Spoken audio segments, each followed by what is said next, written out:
लालची बहू। एक बार की बात है, एक शहर में एक परिवार रहता था जिसमें एक लड़का और उसके माँ बाप थे। वह बहुत अमीर तो नहीं थे, लेकिन उनमें प्यार बहुत था। कुछ दिनों बाद उस लड़के की शादी हो गई। उसकी शादी सलोनी नाम की लड़की से हुई। वह बहुत लालची थी।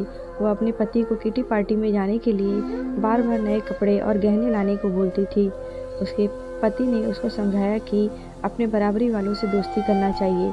अगर तुम महीने में 10 बार किटी पार्टी जाओगी तो तुमको हर बार नए कपड़े और गहने कौन दिलाएगा। लेकिन वह अपने पति से ही झगड़ा करना शुरू कर देती है और बोलती है कि अगर मैं नए कपड़े पहनकर नहीं जाऊंगी तो मेरी सहेलियां मेरा मजाक उड़ाएंगी। तुम ज़्यादा कमाने की तो सोचते नहीं, बल्कि मुझे ही रोकते रहते हो।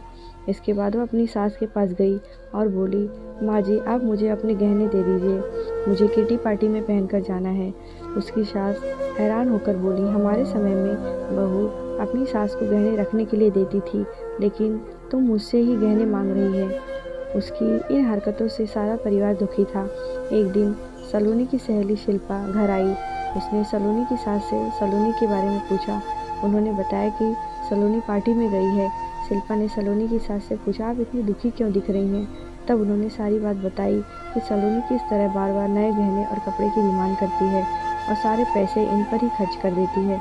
वह शिल्पा से पूछती है कि ज़्यादा ज़रूरी क्या है, रोटी या वे दिखावा?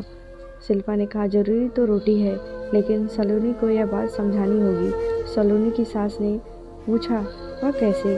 इसके बाद शिल्पा ने कहा, देखते जाइए। शिल्पा ने अपने जितने भी गहने और नए कपड़े थे सब लाकर सलोनी के घर रख दिए और उसका सारा राशन और फर्नीचर लेकर अपने घर चली गई। जब सलोनी घर आई तो कपड़े अलमारी में नहीं, गहने और कपड़े देखकर बहुत खुश हुई। इसके बाद वह अपनी सास से बोली, यह किसके हैं? तो उसकी सास बोली, यह सब तेरे हैं, तुझको अब जितना बदल कर पहनना है पहन ले। सलोनी उनमें से नए कपड़े और गहने घर में पहनकर घूमने लगी। कुछ देर बाद वह जब रसोई में गई तो उसने देखा कि घर का राशन गायब था। राशन के डिब्बे में गहने थे। वह अपनी सास से बोली, यह क्या है? घर का राशन और फर्नीचर कहाँ है? उसकी सास बोली, वह सब बेचकर ही तेरे लिए गहने और कपड़े लेकर आए हैं, अब तू इनको ही बदल बदल कर पहन। सलोनी बोली, लेकिन गहनों से पेट थोड़ी भरेगा, खाना तो खाना ही पड़ेगा। तभी सलोनी की सहेली शिल्पा भी आ गई। उसने कहा, जब पहले तुम्हारी सास ने तुमको समझाया तब तुम नहीं मानी, इसीलिए हमने यह सब किया। अगर तुमको लगता है कि तुम्हारा पति पर्याप्त नहीं कमाता तो तुम खुद नौकरी क्यों नहीं करती? तुमको इन फालतू के दिखावे से बचकर अपने घर पर ध्यान देना चाहिए। अब सलोनी को अपनी गलती का एहसास हो चुका था। सीख, हमें फिजूल खर्ची से बचकर ज़रूरी चीज़ों पर ध्यान देना चाहिए।